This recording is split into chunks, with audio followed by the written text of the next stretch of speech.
Okay, so I have strong communication with those in non-physical. Can you help me to better understand this so that I can communicate it better with myself and those in physical about it? Okay. So so for you, is it a form of channeling? So in what way do you connect with the non-physical? So it's usually when I go into people's houses. So it's houses. So it's I get like I would call it clairvoyance or clairsentience. Like hear and see and feel the presence of other people who are not in non-physical, and I can communicate with them. And I don't get freaked out. I find it like having a conversation with a person in physical. Yeah. And I like to help people with that kind of communication between the two. And I'm actually working on a business just now doing that. So yeah, Awesome. Awesome. I would say just do it, okay. right? Just keep doing it. The more you do it, the more you give yourself permission to do it, and the more you're in alignment, the stronger that connection is going to get too. So anything that's going to hold you back is resistance, either holding back the connection or holding back from people coming to you asking for those services if that's what you're offering. Mm-hmm. So one exercise you could do is just write down, let's call it being a house medium or whatever you want to call it. So being a house medium feels unsafe because, and then write all the reasons that show up, and then use the belief tree process on those things and clear out all those fears. Okay, cool. So do you know exactly what is your perspective on what's on the non-physical then and what's happening there?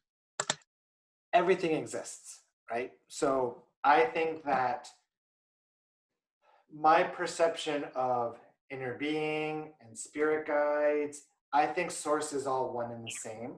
I think source creates these personas of individuals in the non-physical so that our mind can better comprehend and digest communicating with the non-physical, because our mind, it's much more logical and rational to have a conversation with a non-physical human than it is a bubble of energy, right? So I think that source creates different personas based on who you are and what your belief systems are and what feels good for you. Does that make sense? Yeah, absolutely. And I communicate with many balls of energy, but people don't get that. So I Right. have to put a face to Totally. it. Totally. Totally. So I think source has the ability to come through to us in whatever ways um, is most congruent for that interaction with them. Cool. Okay, awesome. Yeah, Thank you. just keep doing it. Keep doing it. Okay. I am. It's really fun. Like I'm really enjoying it. And I have so many people who are like, "Why are you doing that? Like that's weird," or like you're scaring me, or you're freaking me out, or demons, blah blah blah. And I'm like, well, I'm not a vibrational match to that, so why would that matter?